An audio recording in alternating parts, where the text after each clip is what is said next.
Bonsoir à tous. Merci beaucoup d'être venus jusqu'à l'hôpital Barthélemy Durand ce soir pour notre dernière conférence La Question de la saison 2021-2022. On a la joie et le plaisir de recevoir Marc Fontcave, que Philippe va vous présenter dans 2 minutes. Je vous remercie beaucoup d'être venu jusqu'à nous ce soir pour parler de transition énergétique, environnement. Je vous remercie aussi d'avoir dû appliquer, malgré notre manque d'anticipation, les consignes sanitaires qui sont en vigueur au sein de l'hôpital, c'est-à-dire de présenter un pass et de porter le masque pendant la séance. On a réalisé un petit peu tard qu'il fallait le mettre, et sur notre première communication, ça n'était pas affiché. Je voulais m'en excuser d'avoir eu cette réactivité très tardivement. Voilà, donc je vous souhaite une bonne soirée. On aura, juste pour vous dire que la libraire ne pouvant pas être avec nous ce soir, elle nous a quand même laissé quelques livres pour ceux qui souhaitent acquérir le livre de Marc Fontcave à l'issue de la conférence et de la séance d'échange avec la salle. On mettra à votre disposition des livres, puisque Philippe s'est chargé de voir ça avec elle, pour que vous puissiez éventuellement faire dédicacer un exemplaire à la fin de la séance. Je vous remercie beaucoup, je vous souhaite une belle séance, et puis je crois que Philippe va aussi vous présenter un petit peu ce qu'on fera à la rentrée, puisque le programme est déjà bien chargé pour la fin de 2022. Je vous souhaite une très bonne soirée. Merci Guenel, merci beaucoup. Merci à vous d'être là, surtout dans ces conditions un peu compliquées sur le plan sanitaire. Alors je pense que tout le monde pensait qu'on en était sorti, les masques. Donc merci beaucoup d'avoir fait cet effort. C'est un grand plaisir pour moi d'accueillir Marc Fontcave. Ça m'a en fait permis de revoir un vieil ami. On a en fait fait nos thèses ensemble, non pas sur le même sujet, ni de rapport d'élève à tuteur, mais en même temps dans 2 laboratoires proches qui travaillaient sur des sujets proches. Et ça me fait un grand plaisir qu'on puisse se retrouver.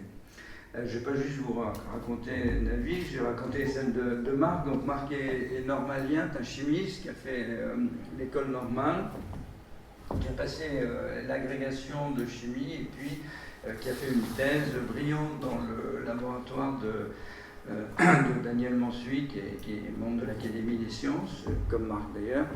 Et en fait, pour vous donner une idée un peu de la capacité de travail de Marc, faire une thèse, c'est déjà un boulot plein temps qui occupe bien les journées, les soirées, souvent les week-ends. Mais Marc, en fait, avait de l'énergie à revendre, donc il était président-joueur d'un club de rugby à 13 en même temps. Châtillon, c'était Châtillon, si je me souviens, c'est bon.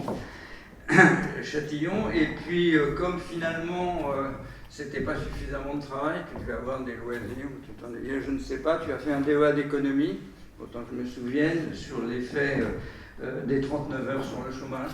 Je peux encore avoir un exemplaire chez moi. Et puis en plus, il trouvait le temps de jouer au squash avec moi et de me battre régulièrement également. Donc une fois qu'il a eu l'agrégation et une thèse, il est parti en postdoc au Karolinska, ce que font assez peu de gens. C'est l'endroit qui distribue les prix Nobel, mais c'est aussi un campus de recherche extrêmement reconnu dans le monde. Et puis il est ensuite parti à Grenoble, où il a fait il était professeur, président d'université, si mes souvenirs sont exacts. Non, tu as bien été président de l'université Joseph Fourier. Et puis ensuite, il a été beaucoup sollicité aussi dans les ministères, à la direction de la recherche. Donc un travail d'administratif en plus de son travail scientifique qui était tellement reconnu qu'il a été sollicité pour être professeur au Collège de France. On a eu une petite discussion pendant le dîner sur le Collège de France. C'est pas un collège comme le Collège Guettard ou Marie Curie. C'est des institutions les plus... Ça ne semble pas si évident que ça dans les discussions que Marc a pu avoir, c'est pour ça que je me permets de le préciser. Et c'est une des institutions les plus prestigieuses de la République et extrêmement, je veux dire, polydiscipline, puisqu'il y a des philosophes, des gens qui font des sciences sociales, des scientifiques, enfin, des physiciens, des chimistes, enfin il y a vraiment énormément de gens et ce sont très généralement, d'après ce que je peux savoir, les meilleurs dans leur domaine. Donc Marc est professeur de chimie, alors biologique je crois, enfin il y a quelque chose avec la biologie. Chimie des processus biologiques. Chimie des processus biologiques. En fait c'est de la biochimie comme ce que je fais. Voilà. Ok, mais de base c'est un chimiste. Et puis, en fait, comme c'est une activité finalement, j'allais dire presque pas temps plein, tu fais un certain nombre de choses. Tu présides la fondation du Collège de France, je me souviens. Tu es président du comité prospective en énergie pour l'Académie des sciences. C'est le comité qui donne des avis au gouvernement, entre autres, sur les questions de l'énergie. Donc évidemment, il est particulièrement adapté à traiter ce sujet, avec des opinions qui peuvent être, disons, catégoriques, peut-être pas dans le vent de tout le monde, mais je pense que ce sont des opinions qui sont fondées sur beaucoup de faits, beaucoup scientifiques et extrêmement réfléchies, et j'espère qu'on pourra avoir après un débat. Donc voilà, donc je suis content que nous soyons honorés de recevoir Marc. Et puis je te laisse la parole parce que j'ai déjà trop parlé. Merci beaucoup Philippe. Je suis très heureux d'être là. La publication de cet ouvrage m'a amené en effet au devant d'un large public pour discuter de ces questions qui sont évidemment centrales. Au fond, il suffit de retenir que rien n'existe sans énergie. La question, on peut parler d'environnement, d'écologie, de pouvoir d'achat, etc. À la fin, la vie, c'est de l'énergie. Hein. Donc, c'est la base de tout, et c'est pour ça que cette question est pour moi en première ligne. Si ce soir, je peux vous dire un certain nombre de choses sur la question énergétique, pour bien préciser les choses, c'est parce que je m'en sens une certaine légitimité. Au fond, ça fait 25 ans que je travaille sur des problèmes énergétiques. J'y suis arrivé par des questions de bioénergétique, notamment la photosynthèse. Mais je me suis intéressé depuis 25 ans, y compris en travaillant une partie de ce temps-là au commissariat à l'énergie atomique, sur des questions de l'hydrogène. Depuis peu de temps, depuis un peu moins longtemps, je travaille sur les questions de stockage d'énergie en général, valorisation du CO2. Voilà, j'aurai l'occasion au cours de ce petit parcours qu'on va faire, qui est général. Hein, vous verrez très peu d'équations et peu de chimie, c'est une vision générale de la problématique, mais si j'ai un peu le temps, je garderai quelques minutes pour vous raconter un petit peu ce qu'on peut faire dans un laboratoire comme celui du Collège de France, un laboratoire académique mais en très forte interaction avec des entreprises. La légitimité, elle vient aussi du fait que je suis membre de l'Académie des sciences depuis 2005 et très rapidement j'ai intégré le comité de prospective en énergie de l'Académie des sciences, qui est un des comités très actifs, qui en effet, comme l'a dit Philippe, écrit des rapports, émet des avis, des recommandations auprès des ministres du gouvernement, et je le préside depuis 4 ans. Et évidemment, ça alimente une réflexion, pas solitaire, hein, puisque c'est un comité, toute discipline confondue, qui réfléchit à tout ça. Alors, pourquoi je m'intéresse enfin, je me suis intéressé sous la forme de cet ouvrage? Je dirais la première chose, c'est quand même pour expliquer un peu les choses. Une de mes surprises, il est assez facile de constater qu'au fond, les gens parlent d'énergie, mais n'y connaissent rien. Alors, je leur jette pas la pierre, mais la question est tellement difficile. Mais souvent, il est souvent utile d'avoir des ordres de grandeur pour comprendre un peu les choses. Or, on doit parler de l'énergie en connaissant ces ordres de grandeur et en connaissant un certain nombre de concepts énergétiques.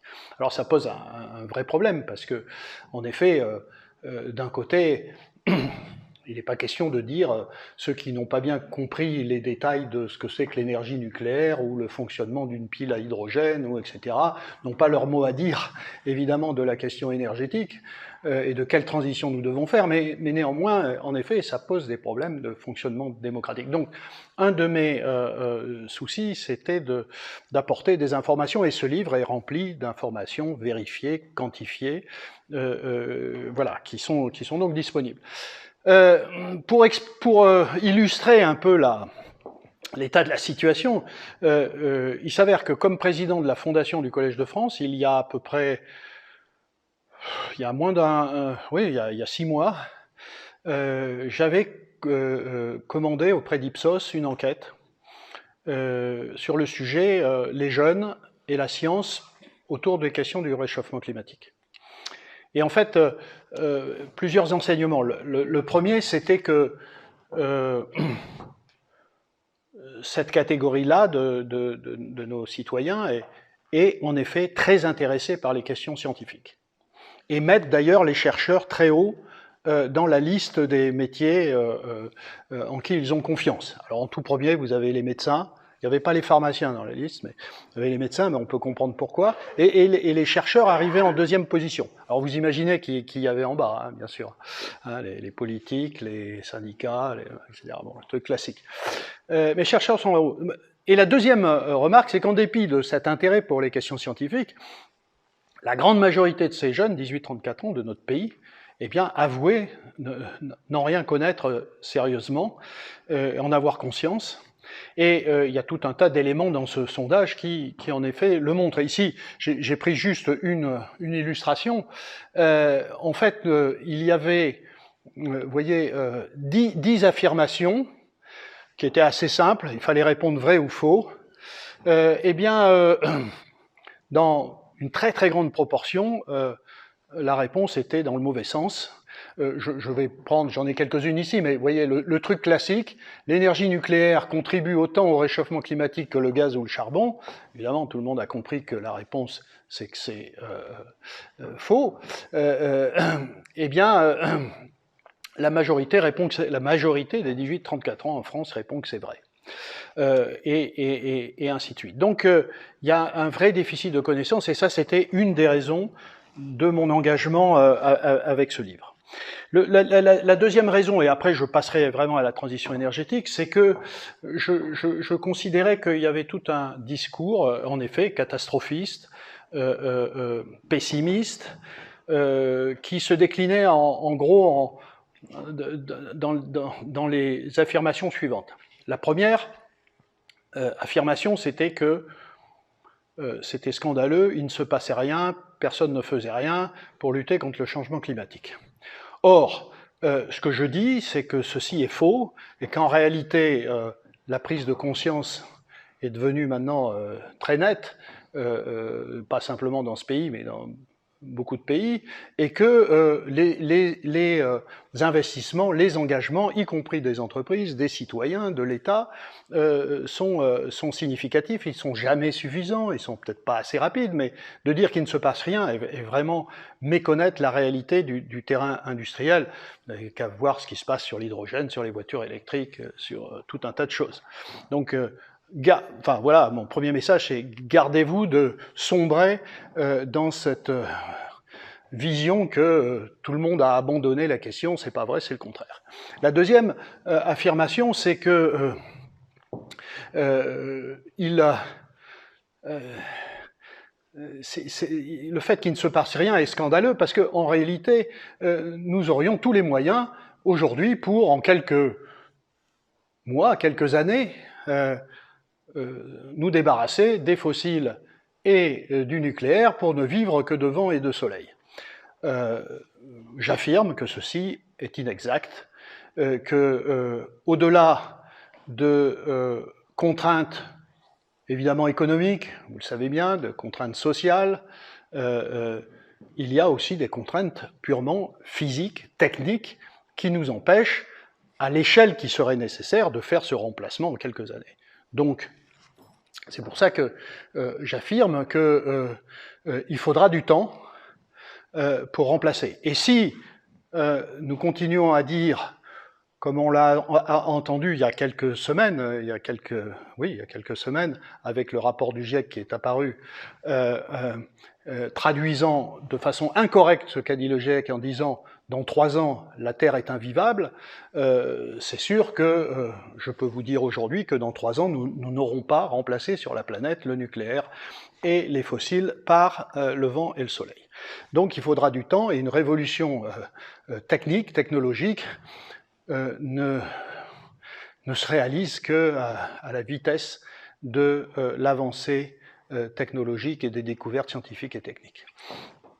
Alors évidemment, je fais partie de ceux qui proposent de tenter quand même le coup de la connaissance, de la recherche, de l'innovation, de la technologie, plutôt que déjà abandonner et de dire c'est foutu, il faut se retirer, il faut décroître massivement et il ne faut voilà, plus croire en... déjà que on n'y croit plus trop, mais il ne faut plus croire en la capacité de l'homme, c'est ce que je pense le contraire, il ne faut plus croire en la capacité de l'homme à trouver des solutions aux problèmes, y compris à ceux qu'il a créés lui-même, à travers toujours plus de connaissances, toujours plus de recherche et toujours plus d'innovation. Une autre chose que je voudrais dire, c'est que je constate que par une forme de démagogie, disons, peut-être une forme de manque de courage politique qui consiste à dire ce que je viens de vous dire, à savoir que dans 3 ans, non, la Terre sera encore habitable et que de toute façon, si elle ne l'était pas, ben, ça serait comme ça parce que de toute façon, on ne pourrait pas remplacer les fossiles et le nucléaire en 3 ans.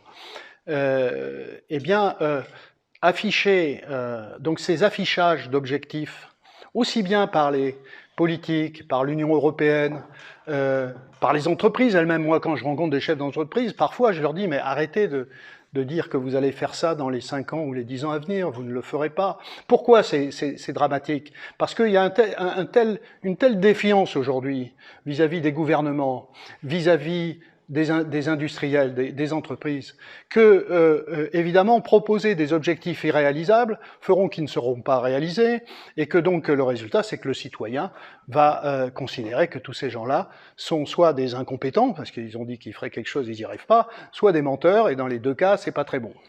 Donc, aujourd'hui, l'enjeu, c'est sereinement, sérieusement, de fixer des objectifs réalisable, ambitieuse, bien sûr, hein, mais réalisable. Puis la dernière chose, c'est, je le dirai rapidement, mais la question de l'adaptation. Ça marche, ça, voilà. La question de l'adaptation, c'est une question importante. Aujourd'hui, on dit, on travaille sur la transition. Eh bien, je fais partie de ceux qui pensent que cet objectif de plus 1,5 degré par rapport à la période pré-industrielle, nous le dépasserons. Et donc, aujourd'hui, il faut non seulement travailler à la transition énergétique, mais il faut aussi anticiper tout un tas d'effets de ce réchauffement, et donc, il faut parler aussi d'adaptation. Le problème, c'est qu'aujourd'hui, ce terme d'adaptation, encore que j'ai vu dans le dernier rapport du GIEC que ce mot est devenu très très important, mais il n'y a pas si longtemps quand j'en parlais, et puis il n'y a pas longtemps je posais la question à un économiste et le directeur de l'école d'économie de Toulouse, je lui disais mais je n'arrive pas à avoir d'études d'économistes sur cette question de l'adaptation. Comment peut-on s'adapter à ce réchauffement? C'est des questions d'aménagement du territoire, c'est des questions d'aménagement de l'hôpital, hein, parce que plus de chaleur, ça veut dire peut-être plus de pandémies, plus de problèmes de santé, donc il faut s'adapter à ça, anticiper. Eh bien aujourd'hui, sa réponse, c'est de dire, oh là là, tous ceux qui parlent d'adaptation se font flinguer parce que, évidemment, si vous dites adaptation, ça veut dire que vous avez déjà admis qu'on ne ferait pas les 1,5 degrés. Mais je le dis et je pense qu'il faut travailler à ces questions d'adaptation. Voilà, une introduction un peu longue, mais néanmoins, voilà, ça j'ai pas besoin, c'est pour dire que le 1,5 degré. Voilà, pourquoi le 1,5 degré ne sera pas atteint, enfin sera dépassé, c'est évidemment pour ce que je viens de vous dire, c'est qu'on va continuer encore un certain temps à brûler des fossiles, et pas simplement dans notre pays, mais beaucoup en Chine, et beaucoup en Inde, et etc. Et d'ailleurs, vous voyez bien, à un moment donné, dans cette guerre d'Ukraine, où nous pouvions être dans une situation de traduire la difficulté d'accès aux fossiles, de prendre des décisions de limiter nos consommations de fossiles, eh bien, qu'est-ce qu'on fait? Dans beaucoup de pays, y compris en Europe, on relance les centrales à charbon. On importe du gaz de schiste des États-Unis et pour que le contribuable et l'électeur et le citoyen puissent continuer à cramer des fossiles, on lui diminue le prix de son essence pour qu'il puisse continuer à consommer pareil. Alors que justement, on est en train de... Bon, pourquoi tout ça se passe comme ça? C'est parce que c'est extrêmement difficile de se débarrasser des fossiles. Et ça va continuer un certain temps, tout simplement parce que, pourquoi? Eh bien, il va y avoir 9,8 milliards d'habitants en 2050, ça va augmenter, ils vont consommer plus, et en plus, dans les 7,7 milliards d'habitants, aujourd'hui, il y en a quand même une grosse quantité, 1,5 milliard qui n'a jamais vu un électron, de la lumière électrique, etc., qu'il va falloir fournir en énergie. Et voyez que toutes les prévisions, ça c'est une évolution de l'Agence internationale de l'énergie, qui vous montre qu'en effet, en dépit de ce qu'on raconte, à savoir qu'il faut drastiquement diminuer notre consommation d'énergie, en réalité, les perspectives, c'est qu'on va continuer à augmenter à l'échelle de la planète. Et comme vous le voyez, pas tellement au niveau des pays de l'OCDE, où perspective, c'est qu'on va essayer de contrôler tout ça, mais vous voyez la contribution de la Chine entre 2020 et 2050, c'est de la prospective, mais c'est ça qu'on voit aujourd'hui. Donc je vais vous parler de toutes ces choses-là. Alors, émissions de CO2, tout le monde sait ça, mais je vais aller assez vite. Et puis, vous dire un peu comment on peut voir ce que c'est qu'une trajectoire pour moins d'émissions. Appelons-la net zéro, zéro émission. Mais voilà, ça sera sûrement pas zéro émission. Oui. Donc, première chose... en effet, vous la connaissez, cette réalité, c'est que depuis 20 ans qu'on dit qu'il faut se débarrasser des fossiles, en réalité, vous voyez ici, j'ai pris 2019 parce que l'année 2020 est un peu particulière, mais en 2020, comme il y a 20 ans, nous dépendons à 83% sur la planète des énergies fossiles, ça n'a pratiquement pas changé. Et c'est pas uniquement parce que la planète est remplie de gens qui s'intéressent pas au réchauffement climatique, etc., c'est parce que c'est difficile, et vous allez voir pourquoi. Et sachez que la production électrique, c'est 17% uniquement. J'insiste là-dessus parce que, sans doute, vous-même, dans les débats sur l'énergie, etc., vous ne réalisez pas, mais souvent, vous ne parlez que de l'électricité. Quand le débat se limite à solaire, oui, non, éolien, oui, non, nucléaire, oui, non, en fait, on ne parle que de l'électricité.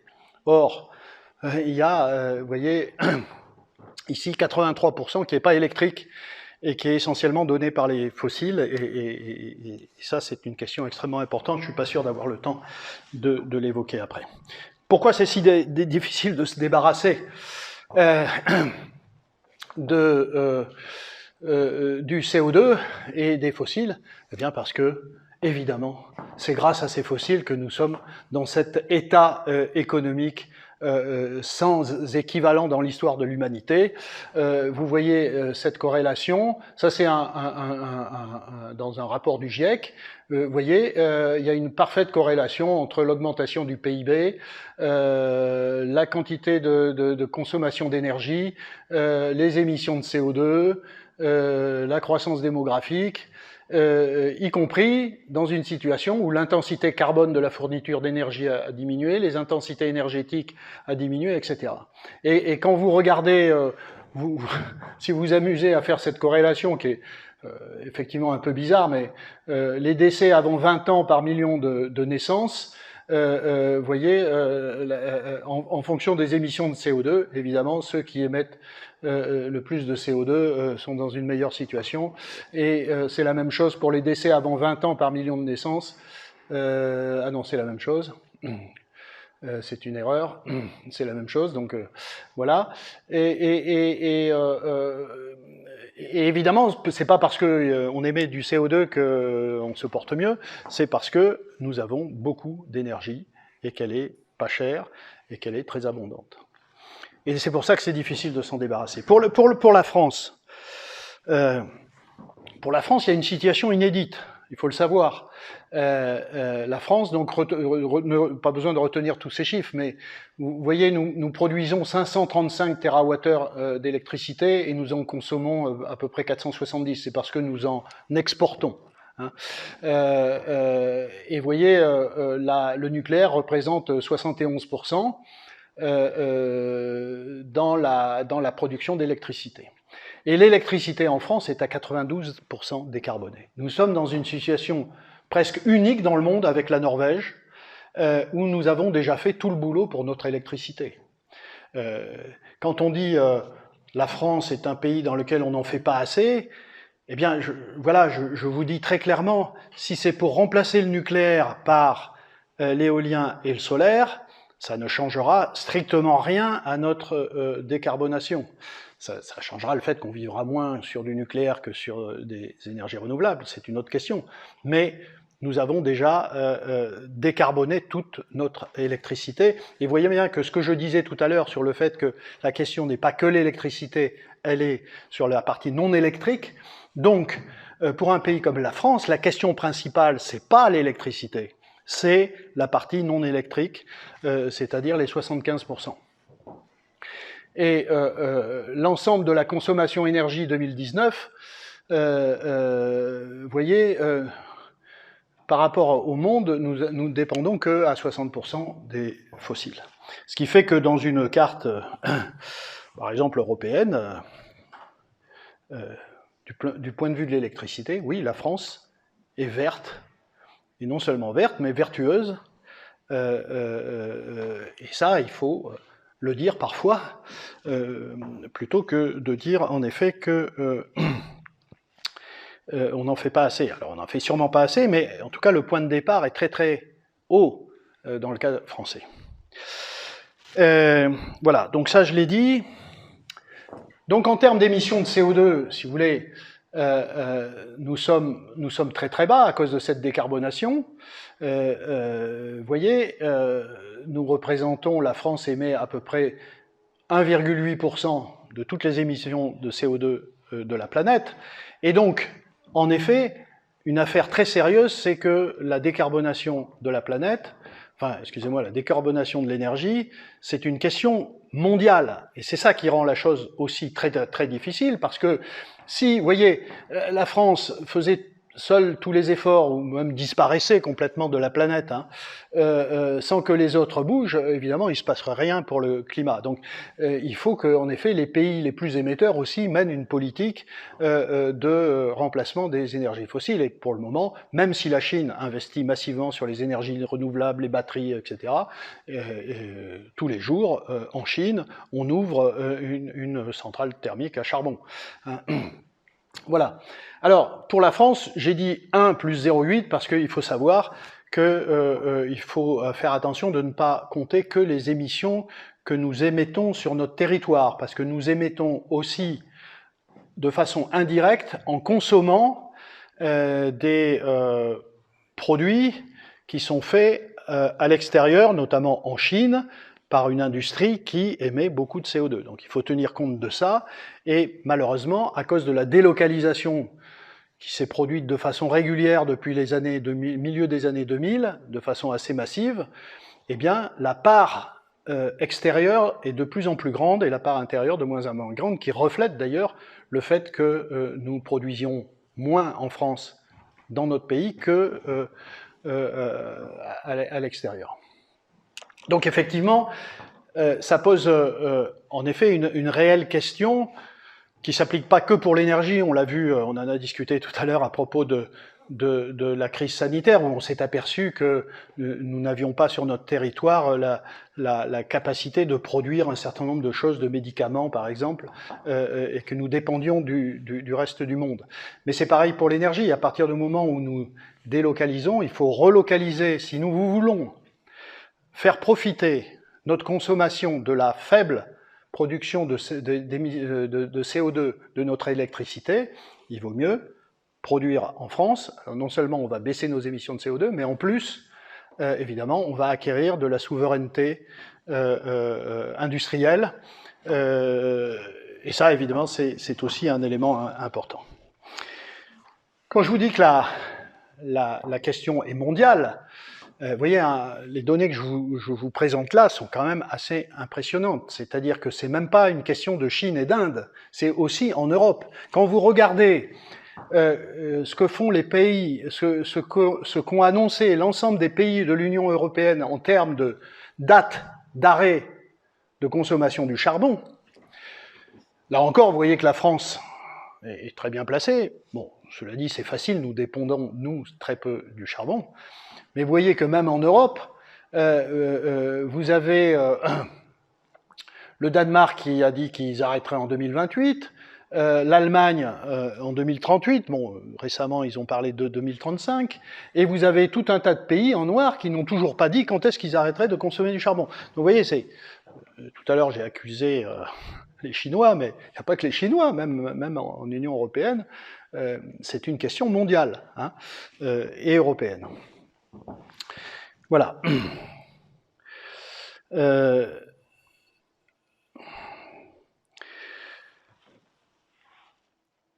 Bon, une fois qu'on a dit ça, ok, essayons. Vous voyez, alors, vous imaginez que quand je dis la France représente rien et que si la France disparaissait de la planète, ça changerait rien au climat. Évidemment, je suis tout de suite accusé de vouloir dire que, évidemment, nous, les Français, nous n'aurions rien à faire sur la question et que c'est que les autres qui doivent, c'est uniquement les autres pays qui devraient s'en occuper et pas nous. Non, je ne dis pas ça. D'ailleurs, j'aurais pu mentionner ça. Évidemment, pourquoi nous devons nous débarrasser des fossiles hein, en France pardon. Nous devons nous débarrasser des fossiles, évidemment, pour encore diminuer nos émissions de CO2, pour diminuer notre dépendance extérieure vis-à-vis des ressources fossiles que nous n'avons pas chez nous. Hein. Vous savez que notre facture énergétique, 40 à 60 milliards d'euros, ça a été pendant longtemps, alors aujourd'hui on a un déficit commercial qui est colossal, hein, mais pendant très longtemps c'était à peu près notre déficit commercial. C'est-à-dire que si nous n'avions pas à acheter ces 40 à 60 milliards de fossiles, nous aurions une balance commerciale parfaitement équilibrée. Les pollutions qui en découlent, et puis, en effet, les ressources limitées, les approvisionnements qui peuvent être de plus en plus difficiles. Donc nous avons plein de raisons, nous Français, en dépit du fait qu'il faut aussi que les autres fassent le job, nous avons plein de raisons de nous occuper de diminuer nos émissions de CO2. Alors, comment faire ça ?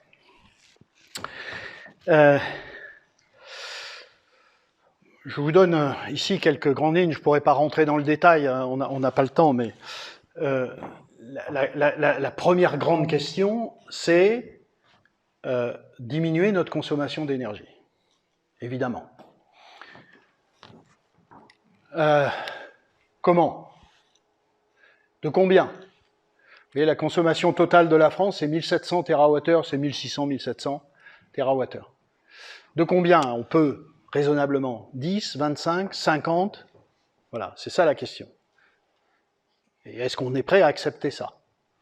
Donc là, il y a tout le débat, si vous voulez, entre ceux qui prônent une décroissance très forte et ceux qui, au contraire, dont je fais partie, espère en notre capacité de maintenir une certaine croissance, un certain niveau de vie, notamment grâce à la recherche, à l'innovation, à la technologie. Et puis, la deuxième chose, c'est que la deuxième grande chose de cette transition énergétique, c'est qu'à partir du moment où on se sépare des énergies thermiques fossiles et qu'on remplace tout ça par des énergies renouvelables, mais qui sont essentiellement électriques, et il faut imaginer un monde de demain beaucoup plus électrique que celui que nous avons aujourd'hui. Et donc la question, c'est électrifier le système, mais pour aller jusqu'à où? Aujourd'hui, on est à 25% en France. Est-ce qu'il faut aller jusqu'à 50, plus, moins? Enfin voilà, c'est ça les questions. Et finalement, la transition les grandes lignes de la transition énergétique, c'est ça. Voilà, vous avez tout là. Voilà. On est ici aujourd'hui, demain, on sera là. La question, c'est de combien on diminue totalement et quelle part de l'énergie électrique. C'est ça les grandes questions. Et puis, il faut faire tout ça, évidemment, avec en assurant une sécurité totale d'approvisionnement. On ne peut pas se permettre de ne pas avoir d'électricité et d'énergie. Évidemment, de le faire à un coût économique acceptable, de maintenir une souveraineté énergétique, et puis aussi, au fond, accroître notre activité industrielle, parce que si on ne le fait pas, eh bien, on va remplacer une dépendance vis-à-vis des fossiles par une dépendance vis-à-vis de ceux qui produisent des batteries, ceux qui produisent des piles à hydrogène, ceux qui produisent du nucléaire. Si nous arrêtions ici, on en achèterait ailleurs, enfin, etc., etc. Donc ça, c'est aussi un ensemble de points extrêmement importants. Alors, quels sont les débats aujourd'hui sur la question? Eh bien, il faut regarder les scénarios qui nous sont proposés aujourd'hui. Et je vais en dire quelques mots.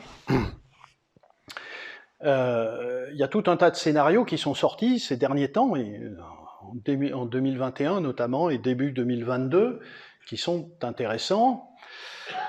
Moi-même, avec Dominique Grand, un collègue, nous avons produit récemment une série de scénarios que nous avons analysés, notamment pour traiter la question du stockage de l'énergie, et j'en dirai un mot. Aujourd'hui, les scénarios sont les suivants, pour un pays comme la France.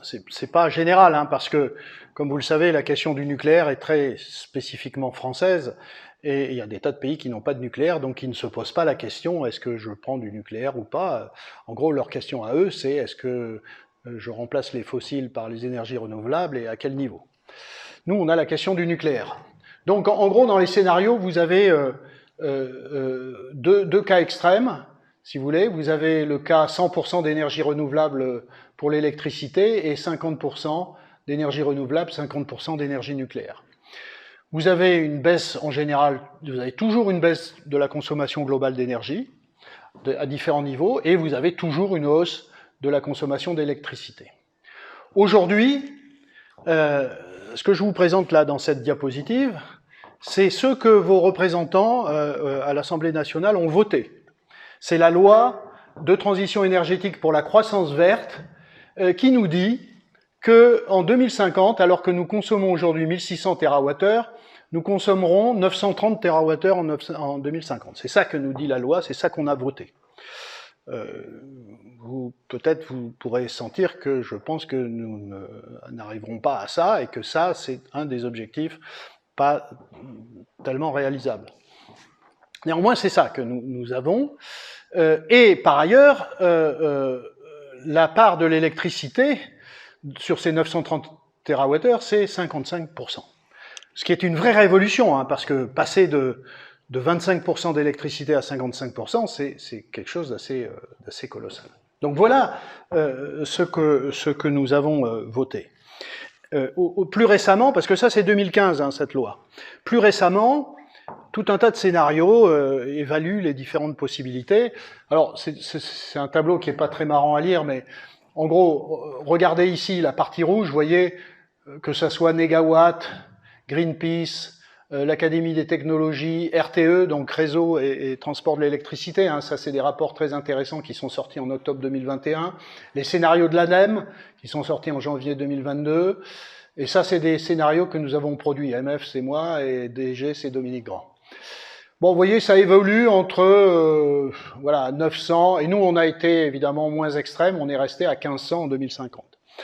Mais c'est pas le problème. Et puis, vous avez la part de l'électricité ici, différents niveaux, mais souvent, vous voyez, les hypothèses, c'est 50% d'électricité, à peu près. Donc, c'est un chiffre qu'on voit à peu près dans tous les scénarios. Donc, aujourd'hui, sachez que tous les experts travaillent avec des scénarios qui sont des baisses assez importantes de consommation globale et un horizon à 50% d'électricité. Et après, eh bien, vous avez des scénarios différents en termes de part de nucléaire. Alors évidemment, les scénarios écolos les plus extrêmes mettent, ou les plus anti-nucléaires mettent 0 systématiquement, c'est-à-dire ils n'explorent même pas la situation d'un mix électrique mélangé. Et puis il y a d'autres scénarios qui, que ça soit RTE ou l'ADEME, qui introduisent du nucléaire. Le scénario dont on a beaucoup parlé, ces derniers mois, et qui est celui qui, au fond, est peut-être qui a l'air de correspondre le plus à ce que pourrait être une politique énergétique du nouveau gouvernement demain, c'est le scénario de référence de RTE, qui fait passer, donc, vous voyez, l'énergie de 1600 TWh, non pas à 900, mais à 1100, ici, vous voyez, et une part d'électricité, vous voyez ici, de 50% à peu près, et avec un contenu en nucléaire. Donc un mix où il y a un peu de tout. Voilà. Alors, dernier point. Où est-ce qu'il faut travailler pour décarboner?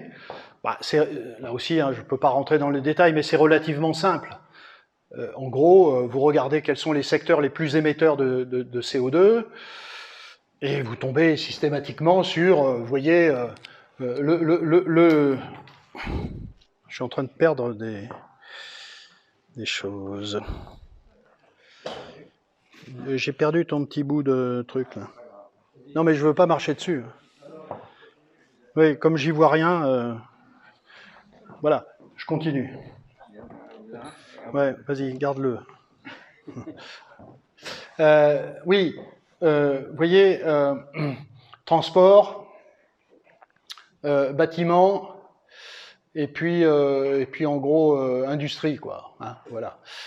Bon, défossiliser l'habitat. Alors oui, j'essaye d'éviter le mot décarboner, hein, d'accord ? Je vous expliquerai pourquoi tout à l'heure. Défossiliser l'habitat, défossiliser au sens de se séparer des énergies fossiles. Donc c'est essentiellement électrifier et rénover. Hein. Donc là aussi, voilà un secteur dans lequel des entreprises, je pense à Saint-Gobain, mais tout un tas d'entreprises, des start-up, investissent massivement, des ingénieurs, des chercheurs, etc., pour améliorer l'efficacité énergétique et trouver des nouveaux matériaux de structure, des nouveaux matériaux isolants pour améliorer encore plus la question du bâtiment. Évidemment, défossiliser les transports, c'est essentiellement aujourd'hui l'électrification, hein, c'est la voiture électrique. Et là aussi, recherche, innovation, aussi bien dans le monde académique que dans le monde industriel, pour trouver de nouvelles batteries avec de plus grandes densités d'énergie qui sont éco-compatibles, qui sont recyclables, des matériaux plastiques pour alléger les véhicules, des carburants alternatifs, que ce soit des biocarburants, des carburants de synthèse, de l'hydrogène décarboné, bien sûr. Et puis le troisième secteur, c'est l'industrie. Là aussi, c'est essentiellement de l'électrification. Je peux vous affirmer que ce que je vois aujourd'hui, c'est dans tous les secteurs industriels qui sont les plus émetteurs de CO2, les entreprises investissent énormément pour essayer de diminuer leur consommation de fossiles. Et vous voyez ici, je vous ai donné une liste. Ce sont les produits de l'industrie que nous consommons le plus et qui sont les plus émetteurs de CO2. C'est l'acier, c'est le ciment, c'est le verre, c'est l'aluminium, c'est l'éthylène, c'est le chlore et c'est le papier.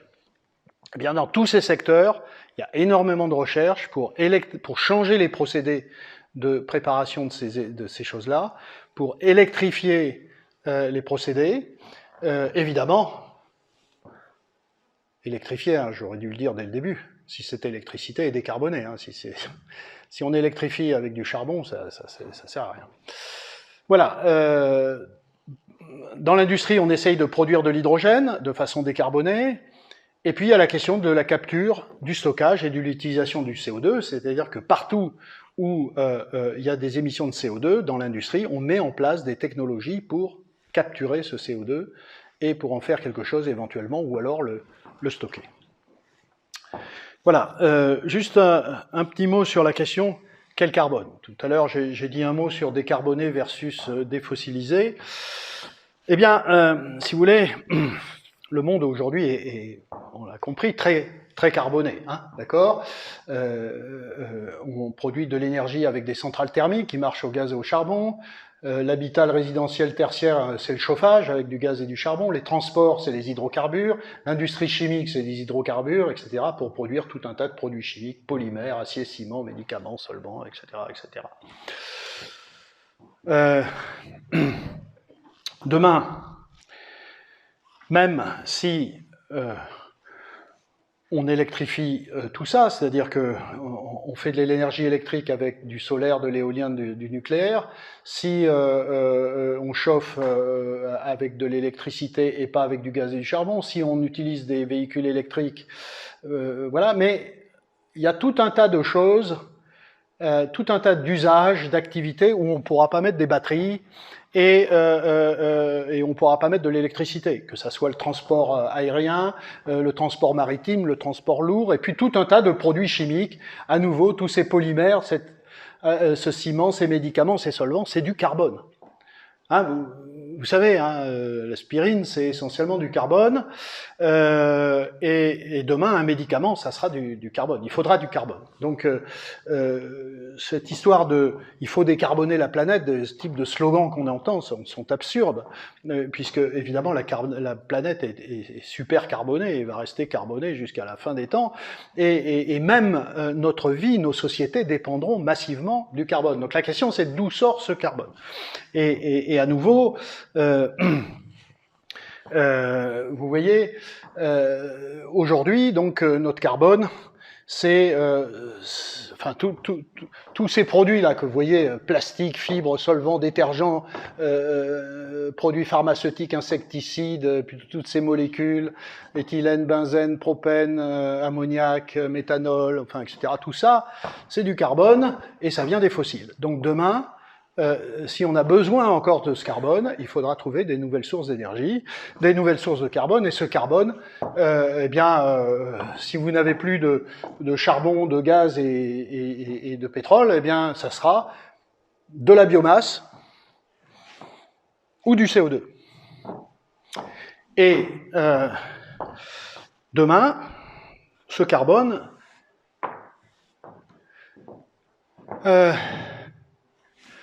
toutes ces molécules, là au milieu, vous voyez, alors pas l'hydrogène, c'est pas du carbone, mais l'urée, l'ammoniac, l'éthanol, le gaz, le méthane, le diesel, pétrole, kérosène, méthanol, biodiesel, biokérosène, oléfine, etc.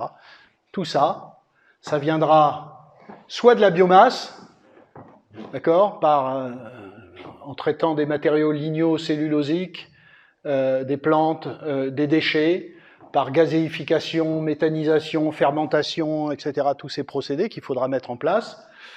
C'est une voie d'entrée. Et l'autre voie d'entrée, c'est à partir de l'électrolyse fournie avec une énergie qui est soit vent, soleil, hydro, nucléaire, pour hydrolyser de l'eau pour faire de l'hydrogène, hydrolyser du CO2, électrolyser du CO2, et là aussi, aller jusqu'à des matériaux carbonés. Donc c'est toute une nouvelle industrie qu'il faut construire, et ça c'est assez passionnant. Et en quelques mots, un exemple de ce que nous faisons au laboratoire, au Collège de France. Nous essayons de développer, d'ailleurs en partenariat avec des entreprises, nous essayons de développer ce qu'on appelle de l'électrolyse du CO2. Alors, je ne vais pas rentrer dans le détail, mais en gros, c'est un dispositif qui est un électrolyseur dans lequel vous mettez du CO2 et de l'eau, vous mettez de l'énergie, et l'énergie que vous avez mise, qui est électrique pour l'essentiel, transforme ce CO2 en molécules. Pourquoi c'est intéressant? Évidemment parce que pour faire ça, vous devez capturer du CO2, alors il ne marche plus, je crois. Vous devez capturer du CO2 et donc vous l'enlevez de l'atmosphère. D'autre part, en utilisant de l'énergie éolienne ou solaire pour alimenter cet électrolyseur, au fond, vous stockez ces énergies intermittentes sous la forme d'un carburant, qui est le produit de cette électrolyse.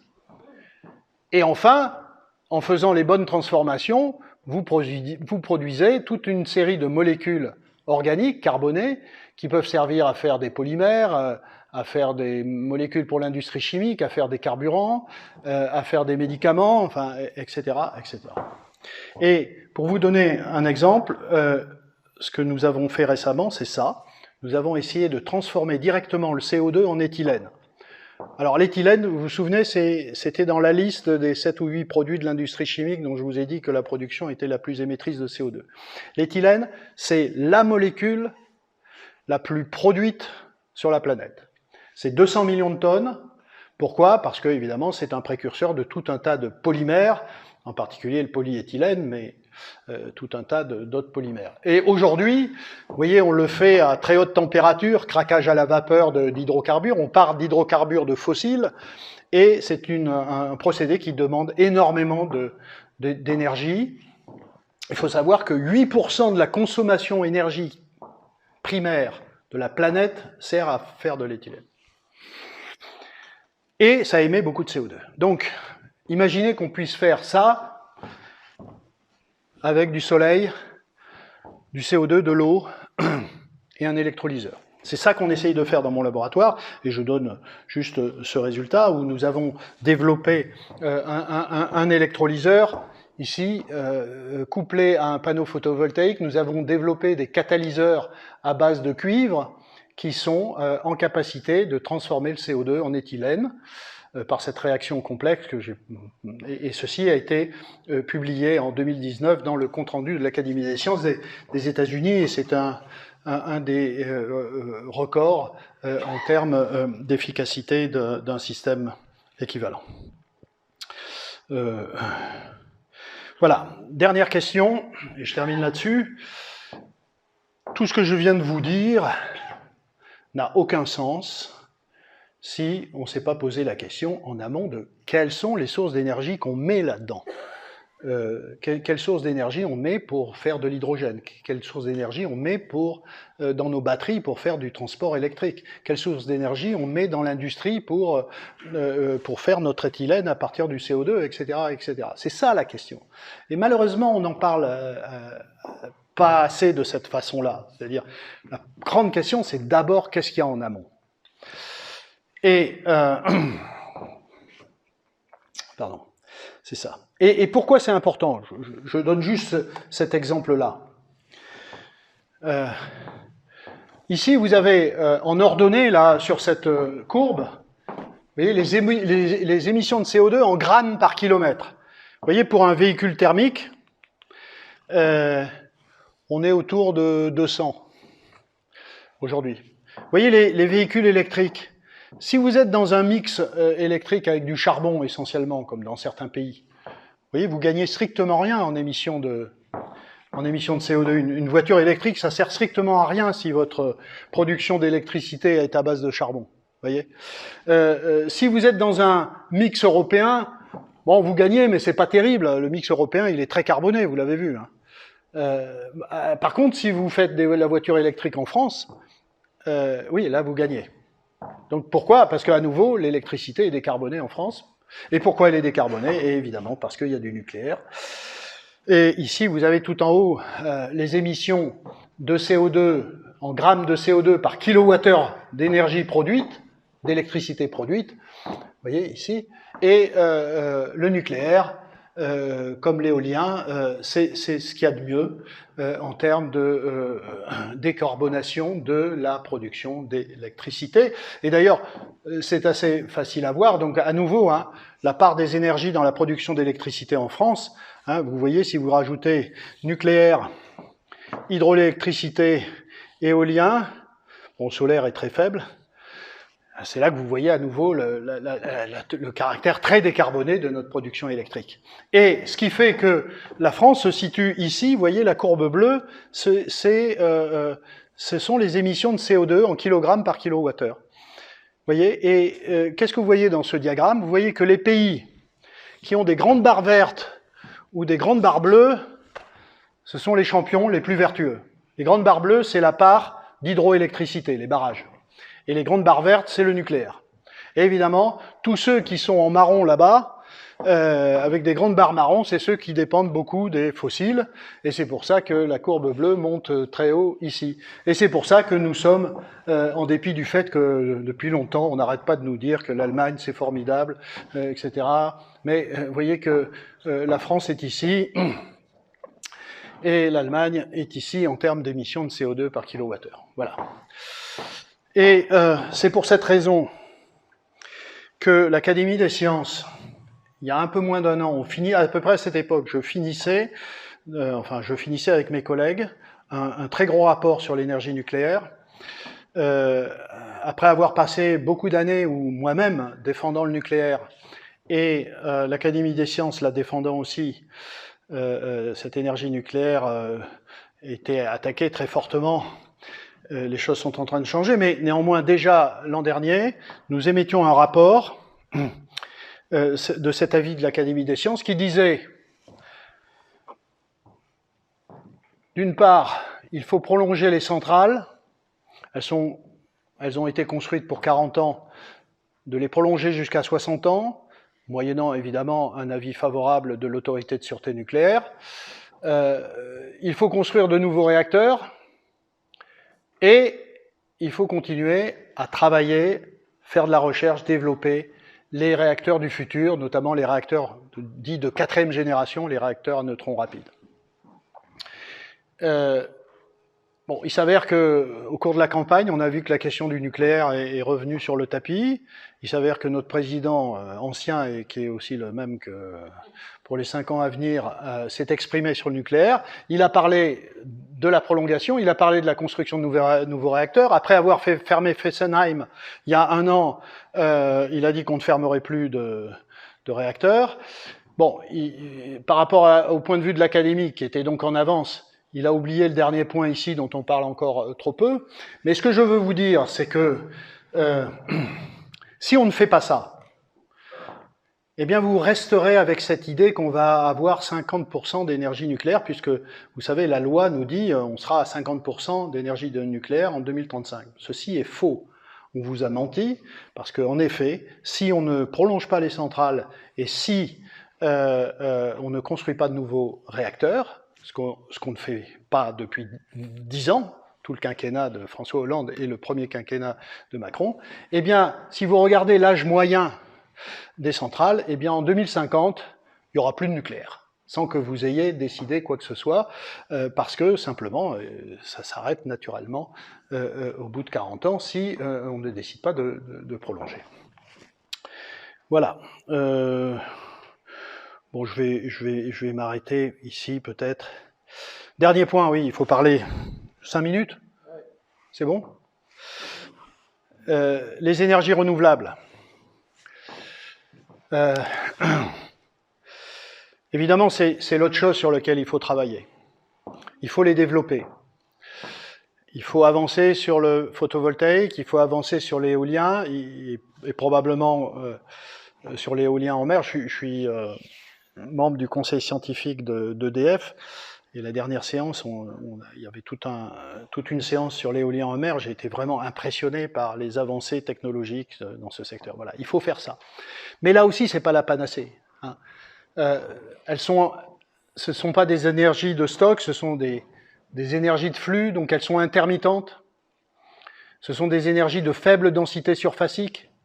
Donc pour capter cette énergie, il faut une empreinte spatiale beaucoup plus importante que le nucléaire. Il y a des besoins beaucoup plus importants en matériaux de construction, il y a des besoins en ressources minérales de plus en plus très importantes. Vous voyez ici les données. Pardon. Vous voyez les données. Ici,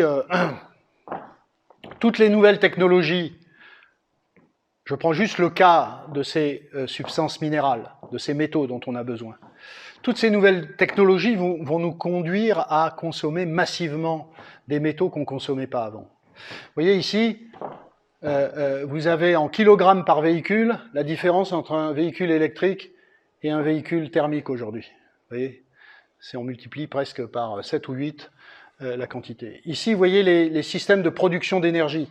Ça, c'est l'éolien en mer, et vous voyez le nucléaire et le charbon, etc. Donc, il va y avoir de nouvelles dépendances, et donc il y a vraiment une nécessité de s'occuper de ces choses-là.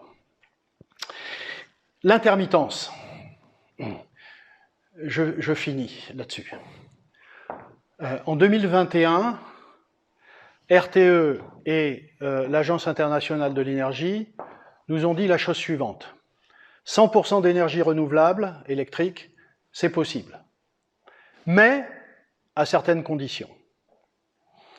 Alors, plein de gens ont retenu que la première partie du rapport, c'est-à-dire que c'était possible. Si vous mettez en face les conditions, vous apercevez qu'elles ne sont pas réunies aujourd'hui et qu'elles ne le seront pas non plus dans 3 ans et qu'elles ne le seront probablement pas dans 10 ou 20 ans. Ces conditions sont lesquelles? D'une part, qu'il faut des capacités de puissance décarbonées pilotables. C'est-à-dire qu'il faut qu'on puisse monter et descendre certaines sources d'énergie.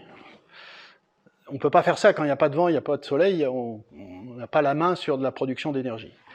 La deuxième chose, c'est qu'il faut développer massivement le stockage d'énergie. Nous, on a fait des calculs, c'est massif en effet. Dans les périodes où vous produisez beaucoup d'énergie renouvelable, vous consommez, et puis l'excès, il est perdu. Vous savez, quand le soleil vous tombe dessus, si vous ne l'attrapez pas, il disparaît. Donc, si vous pouvez le stocker, vous pouvez réutiliser cette énergie dans les périodes où il fait nuit, où il n'y a pas de vent, etc. Donc, il y a cette histoire d'énergie stockée. Et la troisième chose, mais évidemment, je n'en parlerai pas, c'est qu'il faut complètement transformer nos infrastructures de réseau électrique. Juste pour vous dire la question de l'intermittence. Voilà un cas. En Allemagne, parce qu'en Allemagne, il y a beaucoup, c'est les champions, donc tout le monde trouve formidable. Alors, les Allemands, ils font plein d'éoliens, plein de solaires, ils sont formidables, c'est l'exemple. Non, c'est pas l'exemple, vous l'avez vu avec les émissions de CO2. Voilà, le 15 mars, cette année, à 5h de l'après-midi,